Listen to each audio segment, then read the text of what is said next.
welcome to a bonus episode of the Y'all Ain't Right podcast.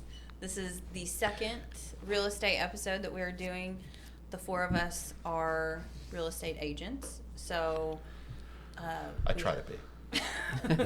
we have our regular scheduled episode this week, but if you'd like to learn something about real estate, then this episode is for you. I'm Brittany. I'm here with Nick, Tyler, and Todd, and today we're talking about the difference between an appraisal and a tax appraisal. So, Tyler, tax appraisal. Yeah. So let's start with the definition, because a lot of people just assume things and don't really know anything. So Hit us with it. yeah, okay. So tax appraisal is the process of determining a value of property for tax purposes only, conducted by the county assessor's office for whatever county or city that you're in.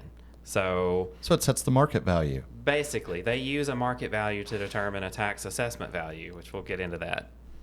So, do you want me to run into like exactly what it is, or Yeah, like if you've got the formula and everything, if Yeah, you just want yeah. to break it down. Let's start do from it. there. So I went ahead and like pulled the stuff just for Knox County. So basically, when you're doing tax appraisals, you have two main factors that you have to think of. So you've got the appraised value and the assessment value, and those are two different things, and people seem to forget that. So the appraised value is basically determined by what they say is the market value. They look at similar things to what a regular appraiser would for like a real estate transaction for mortgage.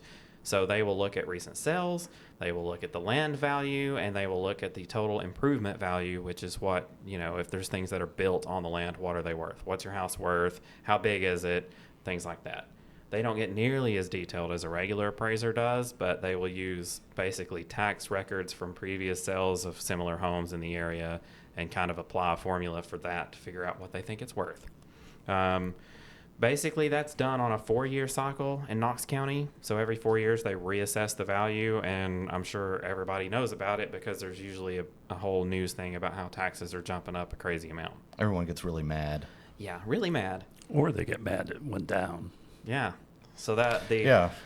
yeah, That's true. They're like, You're hey, danged you if you do, danged if you devalued. don't. mad either way, right? Yeah, exactly. you devalued my property. I'd rather pay less taxes. Yeah. Although I will say that last jump that we had, I mean, after the COVID jump that we had, I think our taxes, we live in the city, they only went up like $100, or I mean, it was so insignificant. It's usually Yeah. not for that the bad. year. It's like if you look at the record, like if you pull up any property and you look, there's like several years of not changed, even after an assessment value. And if it changed, it was slightly.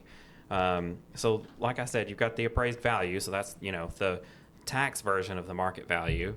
Then you have the assessment value. So that's determined by taking a ratio that's set by the state and applying it to that basically market value, the assessment. And that's the one that everybody hates. Right. So you've got the appraised value, you've got the assessment value. So Tennessee has a 25% ratio, which means the assessment value is 25% of the appraised value, the tax appraised value.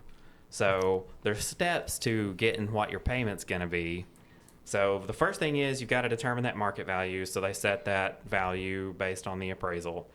Then they do the calculation of what the assessed value is going to be. That's that 25% ratio rule. So if you want to find out what the assessed value is, let's just assume a $300,000 house. So you do the 25% and you're sitting at a $75,000 assessed value of a $300,000 appraised value. Now we gonna calculate some taxes. Yeah. So let's do a little bit of math. It's going to get real fun. Here's the fun part. So then you have to calculate how much taxes are due. That is based on that assessment value. So on the $75,000, you have to look at what the tax rate is set by the county and also set differently by the city. Those are two different things. Yep. So we're just going to do the county today. We're not going to do both. Oh, come on. Yeah. So the tax rate set by the local officials in Knox County is a 1.554%. So what that means is you would take that $75,000 and then apply that ratio of the 1.554%, which gives you your annual tax rate on that $300,000 house of $1,165.50. Yep. And so that amount is due annually. Divided by 12. Yes. And, well, if it's held in escrow, then yes. And that's the next thing I was going to say is most of the time people that buy a house don't even realize they're paying their taxes because their mortgage It's all lender built does it. in, yeah. Yeah. Majority of the time. Yeah, I you know pay- when I bought and I got you still get a tax bill every year. When I got it, I was like, what is this? Well, You know, you Right. get your tax statement. statement Right. assessment But I based off thought I that, had to 'cause pay it that. specifically will say this is not a bill. Yeah. Right. Yeah. Well, because your lender, if you go I to still called default my on those mortgage company and taxes, asked. then your asset is in jeopardy, which means that their asset is in jeopardy. So anyway, they make sure your taxes get paid. Yeah. and Most of the mine did not say this is not a bill. It absolutely said this is a bill. Yours did? Yes. In Lenore? Well, and Or most of Loudon? and they will a lot of times because they're saying, hey, this amount is due. Yeah. But your lender says, we've got that covered. Mine says this is not a bill. You got lucky. Yeah, I get the blue. Do you get the blue sheet from the? Are you in the city? Yeah, I'm city limits. So you get the blue one. Yep. The blue That's one what from I the get. city always says this is not a bill. The one from the county says this is a bill. I find that really funny, like because I don't know if I paid that much attention. well, I guess what's happening is when escrow is being released, because all they do is they hold it. Right. They don't pay it every month. Right. You pay your payment. It's held in escrow until your taxes are due, and then escrow cuts it loose in one lump sum payment to the city or county. I guess the city collects like a hair after, because when it releases, it's always the county is released. So when I get my county bill, it says this is due. And then the city basically is like, this is not a bill. This is just your statement. Basically a showing that I paid my taxes. I'm like, Yeah. yay. So I know if I don't get the city one, there's something wrong. Yeah. Like, because it's going to be due. But yeah, Norma will call me. Yeah. And so in this example, like I said, this is only the county taxes. Yeah. So you've got $1,165,000 Just county. $1,165 that you have to pay. That'd be a that's- lot. That's just county. I want to see Yeah. that assessment. And so, like, if you live in the city, it's basically double Yeah, that. you pretty much double it up. And Although our taxes compared to most other states. Is, yeah, have you seen? Oh yeah, yeah. Have you even the counties? Because every county has a different rate. Every city has a different Yep. rate. So They're you all a have little to, different. You have to look at that. I looked at McMinn County before I came, and theirs was 1.08%. So I mean, It's the same with sales tax in the state of Tennessee when you buy something. Like Yeah. the state has their tax rate. I think it's like 7%. And then the counties set their own. So Right. like Knox County is 2.25, Roan's 2.5. There's Sevier some that are County like is extremely 2.75. low because they make all of their money off of tourist tax. Yeah, I mean, I think So it depends. Locals get a lot of breaks in taxes there. yeah. It depends on what. Yeah, I mean, I think that's why the county assesses all that stuff. Like if you're a touristy kind of spot, you know, the taxes on stuff like property isn't a big deal because there's still going to be a ton of money coming in. Yeah. Tons of income. And it's all based off of the city's budget too. Like, Yeah. what is our planned spending for the next, several years, and So, what does and that that's look usually on a like? 2 to 4 year spending budget, Right. depending on the mayor and depending on whatever. So it's like, yeah, that's And if they've got like a new school they plan to build or Right. something like that, then they may increase the assessment specifically because of that. And or it may, like a lot of hours got increased because of, well, generally speaking, COVID. You know, the rates were going up, so the city's like, well, we need our cut here. Right. But more importantly, they did a lot of road repair And based off of that stuff. I So, also think that it's important because there's a lot of people who, and I get asked this all the time. I know you guys do too. Like, well, the tax record says my house is worth this. Yeah. And okay, well, it's really worth less or it's really worth more. I have seen these things be so far off. they are. So do not ever think that your tax appraised value means anything to true it's going to sell market value. It's all for tax purposes only. Those are very different things. You don't have, in the real world, you've got somebody coming and looking at your house and helping you find a value. The only time I've ever seen that matter is in a tax sale that does from matter. the Yeah. county or the city, where they've basically seized a property due to, like you were saying, like failure to pay taxes. Then they actually kind of base the sale of the property on the courthouse steps off their tax appraisal. Other than that, and it's usually nothing to do with really what's inside. It's all Right. exterior. It's a drive-by appraisal, Right. Yeah. appraisal anymore. That's why when you look at it, you'll see like the condition. It's usually Average, poor, below, average, or yeah. good. And the square footage often doesn't match because they don't count People basements aren't pulling sometimes. permits. Right. Right. Yeah. And like a great example is my stepdad's property. He's got a big carport, and they counted that toward his space, and it's not even a closed It's not even space. finished. Yeah. Right. Yeah. There's not even walls. It's just a carport attached to the house. Well, and yeah, that's the, like you were saying, if it's unpermitted and someone builds like a sunroom out back, That may not even be on the tax Right. footprint because it wasn't permitted, so they couldn't add it, so they can't tax it. But when you go to buy it, it's like, whoa, hey, Yeah. they're claiming that they've got 2,800 square feet finished when in actuality the tax record only shows 2,550. Well, it's that 250 square foot sunroom out back that wasn't permitted. They're very vague top level appraisals. It is, yeah. It's So that's why I brought an example of where it doesn't match. oh yeah, these are good. What do you got? A tax appraisal versus just an appraisal for like lending purposes, or if you're maybe wanting Oh, to I thought sell you your meant the house or structure. something. So, You're talking about the actual appraisal value. yeah, so an actual appraisal, and I brought an example of how these are going to be very different, but an actual appraisal is, especially whenever you're getting a loan. If you're getting a loan, then your lender is going to put out an order, and an appraiser is going to pick that up. They can't pick which appraiser does it because they're trying to remove bias. So they're going to go out there, they're going to look at the most recent sales for the most similar properties and base it off of that value and tell you, okay, if you give this person a loan for $200,000, if they default on their loan payments immediately, are you going to be able to put this back on the market and sell it for that amount and get that money back? Yeah. So that's why the appraisal matters. But the that appraisal is obviously very different. That's what the house is actually worth. That's what it's going to sell for on market value. So I took a house that closed in the past couple weeks, and it was a conventional loan. So they more than likely had an appraisal done for that. And so it closed at $230,000. This was in the county of Knox. But their total tax appraisal says $119,000. So that's What did it close for? $230,000. So That's about right. $100,000 gap. On yeah, a, so on a the smaller, tax appraisal does smaller not home like that. reflect the actual market value of the house. Look, that's pretty typical. Like, and I say that very broadly. Ratios can look Yeah, similar. yeah. Well, But as far as actual, Especially with a structure on it. and that's Yeah. such a small home value wise that it's, you know, I would say most houses probably under $400,000, you're going to see an average tax appraisal value of somewhere around $100,000, give or take, because it's all about that tax rate.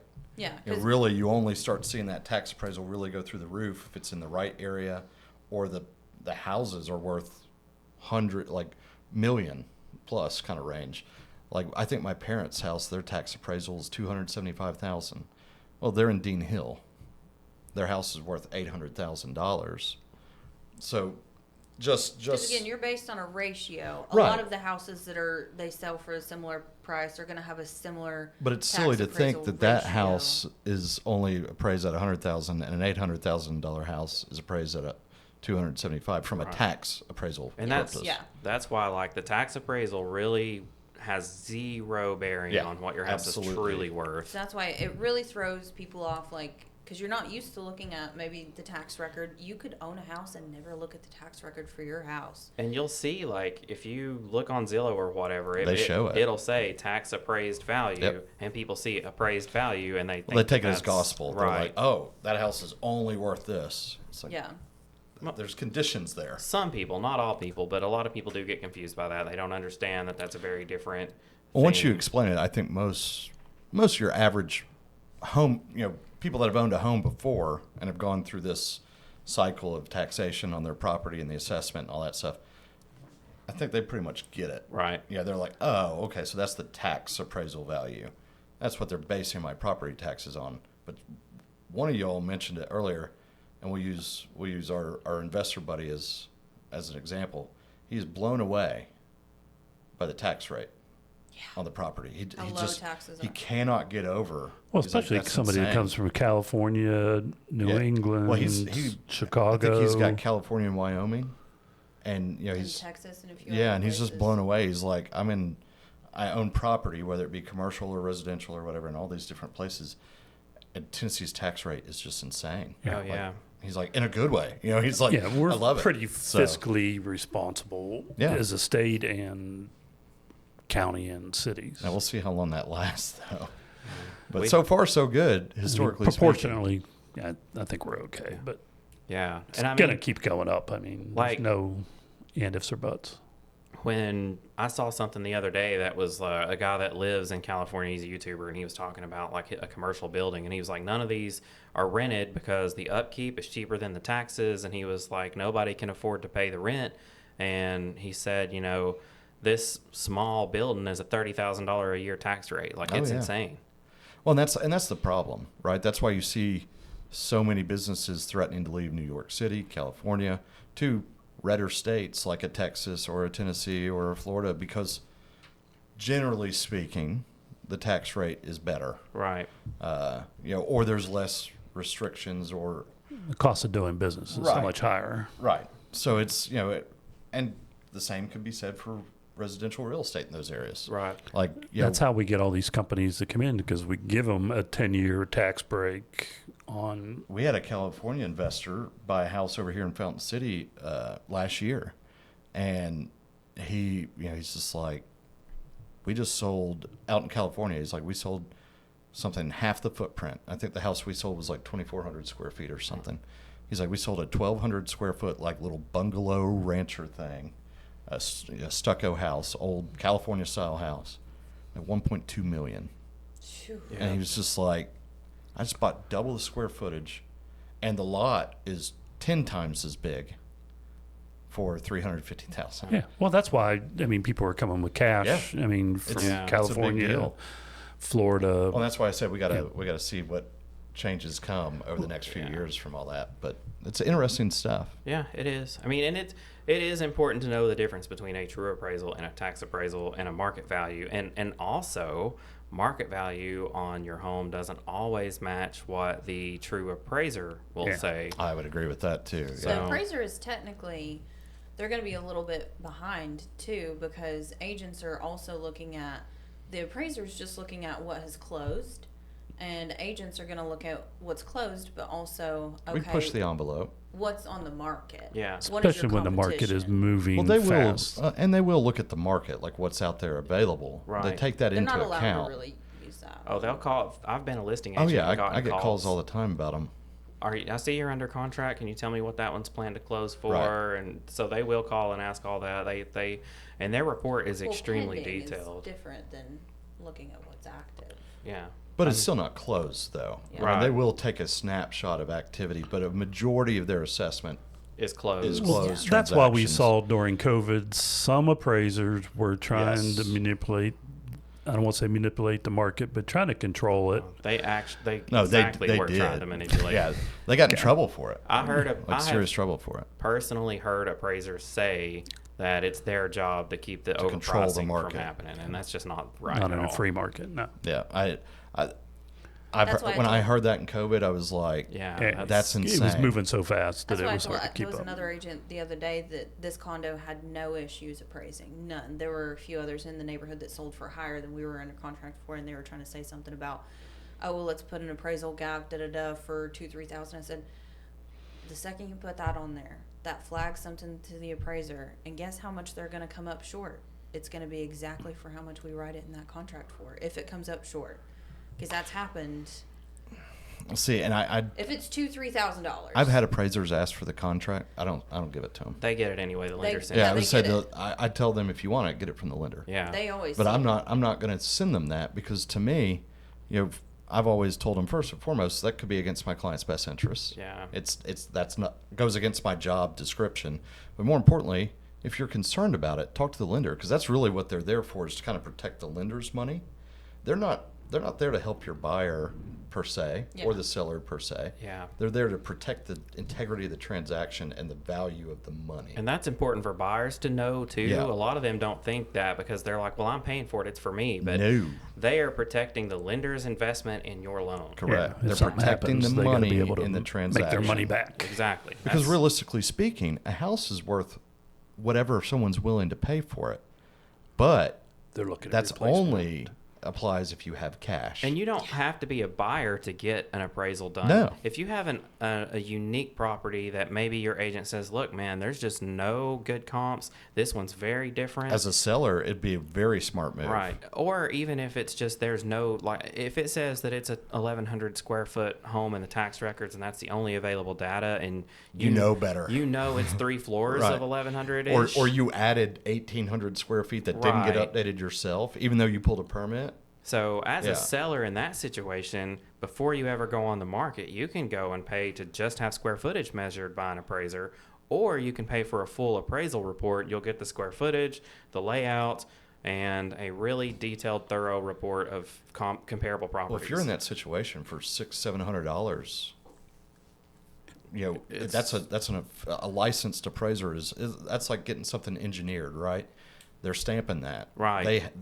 They put, when they assign that value, they are putting their stamp on it to where they now have to justify it. If someone comes a call in like a lender or somebody says, "Are you sure about this?" Yeah. It's part of being a licensed appraiser. They now have to show their work. Right. So it's if you've got a unique property, I highly recommend And it. even you got to be careful with that because those comps can expire. Sure. Like during COVID, you could have a ton of comps that would justify that price. But then when things started slowing down and coming off Well, of we've it. seen that in the cabin market, right? Oh, yeah. Yeah. I mean, 100%. Happened Well, a lot. I'm talking, this was a unique Sure. Yeah. property in Crossville. Not a lot of comps, had some land. And we had an appraisal from when my people bought it, did improvements to whenever they wouldn't use that appraisal at all because it had been past 6 months. And Well, it's important there to know Yeah. what market you're in, to have Right. an agent who Yeah. understands that market and use that as your team, your lender, the appraiser that you've hired, your agent. Well, that's title really where agent. we earn our money Yeah. as a listing agent. well, and especially Like, during COVID, it was hard to get someone to Wow. go some areas. I'd say Stuff was getting agents were Yeah. almost pushed back. Well- it's really not needed. But it was during tough to get COVID. an It's appraisal crazy. done because they were so busy. Oh, and they yeah, were taking yeah. the subdivision in West Knox and not taking stuff in Sevierville or Crossville because they can do 3 in city limits versus running out there and doing Well, that one. I don't blame them there. Not Same just way. that, like they were working 60, 70-hour weeks because they just could not I was keep getting up. calls on Saturday and was Sunday, crazy. like, "Hey, you sold this house on this, a year ago in this subdivision. What can you tell me about it? Like, what was Right. the upgrades? Same. What was this? What was Oh, that?" Yeah. Same. Do y'all try and help them? I always try and help them. I do too. Oh, yeah, Yeah. I tried to. I think it's in our best interest in I the think so. industry is to give good information because we're helping them build the report that sets the value for the market. The more accurate appraisals, I think the better off we are. Right. Yeah. I looked at getting my license, but once I saw To be an appraiser, Is it it's pretty difficult. brutal? it's bad as You being have to a have surveyor. You have to have a 2-year degree. You have to work I heard it was so like a many hours CPA of an almost. apprenticeship. And it doesn't have to be a degree in a specific field, but they want it to be in business related Sure. kind of fields. You got to be apprentice for so long. Yeah, it's like 2 years, Yeah. so many hours, and there are different levels. You've got like appraiser 1, appraiser 2, master, which can do like commercial and everything. I've always loved the idea of getting a listing appraisal because it kind of, from an agent, it makes it easy for us or easier to help show market value and to talk maybe a seller that is in love with their property, Right. which most are, but it kind of helps fight that fight if you run into that situation. And I have one now in Rossville that I'm getting prepared to list. It's an estate property for a friend, and there's just no good information. And it's in a neighborhood that's very unique to the area. There's not many like it. Might be a perfect And opportunity for it. For me, I almost feel like, hey, you may want to get an appraisal done because that gives us a much better idea of what we're dealing with. Because I'm having a hard time finding comps that are, not more than a year old. And that's like you were saying during the COVID market, the appraisal may expire, and it's not that it expired. It's that in the COVID market, you had a 3-month market. You were looking, Yeah. what sold 3 months ago? Hey, dude, you had a 1-week market. Right. That thing was moving. Well, I mean, as far as like, is your value Yeah, worth it? Like, yeah. as an agent, when we started, it was if it sold in the last 12 months, it's probably a good comp. And then when we got into COVID, it was you need to look 3 months back. And now, even still, we look 3, then 6, then Yeah.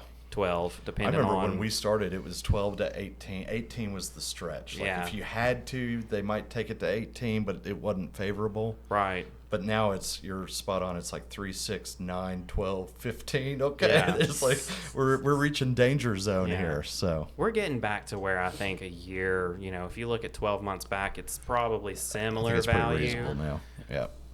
Well, the market's almost returned to a statistically more of a balanced market than it has been in a long time. So. During COVID, our market had at its absolute peak about 1,200 houses inventory.